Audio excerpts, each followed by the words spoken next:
Microsoft പണിമുടക്കിയത് യുഎഇയിലെ വിമാനത്താവളങ്ങളെ മുതൽ ചെറുകിട സ്ഥാപനങ്ങളെ വരെ ബാധിച്ചു. പേയ്മെന്റ് മെഷീനുകൾ നിലച്ചതോടെ വിൽപ്പന നടത്തിയ സാധനങ്ങളുടെ പണം സ്വീകരിക്കാൻ കഴിയാതെ സൂപ്പർ മാർക്കറ്റുകളും റെസ്റ്റോറന്റുകളും വലഞ്ഞു. വൈകുന്നേരത്തോടെയാണ് സ്ഥാപനങ്ങൾ സാധാരണ നിലയിലേക്ക് മടങ്ങിയത്. മൈക്രോസോഫ്റ്റിന്റെ ബ്ലൂ സ്ക്രീൻ ഡെത്ത് എറർ ഉണ്ടാക്കിയ ആഗോള പ്രതിസന്ധി ദുബൈ വിമാനത്താവളത്തിന്റെ പ്രവർത്തനത്തെ ബാധിച്ചുവെന്ന് എയർപോർട്ട് അധികൃതർ സ്ഥിരീകരിച്ചു. ദുബൈ വിമാനത്താവളത്തിന്റെ ടെർമിനൽ 1-ലും ടെർമിനൽ 2-ലും പല വിമാന കമ്പനികളുടെയും ചെക്ക് ഇൻ നടപടികളെ ഇത് ബാധിച്ചു. എന്നാൽ സിസ്റ്റം മാറ്റി പ്രവർത്തിപ്പിക്കാൻ സാധിച്ചതിനാൽ വിമാനത്താവളത്തിന് അധികം വൈകാതെ സാധാരണ നിലയിലേക്ക് മടങ്ങാൻ കഴിഞ്ഞുവെന്ന് അധികൃതർ പറഞ്ഞു.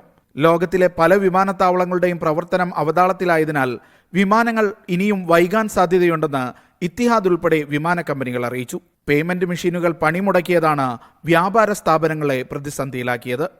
11 മണി മുതൽ 2 മണി വരെ bank full block ആയിട്ടാണുള്ളത്, ജാമായിട്ട്.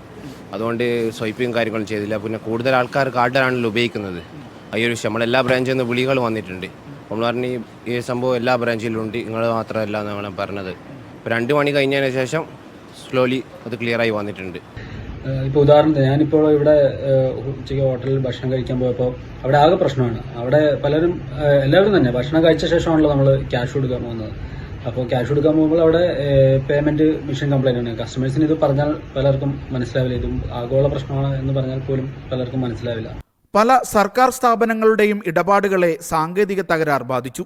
Security സോഫ്റ്റ്വെയറായ crowd strike ഇപ്പോൾ ഡൗൺലോഡ് ചെയ്യുന്നതും അപ്ഡേറ്റ് ചെയ്യുന്നതും ഒഴിവാക്കണമെന്ന് UAE telecom digital regulatory authority സ്ഥാപനങ്ങൾക്ക് നിർദ്ദേശം നൽകി.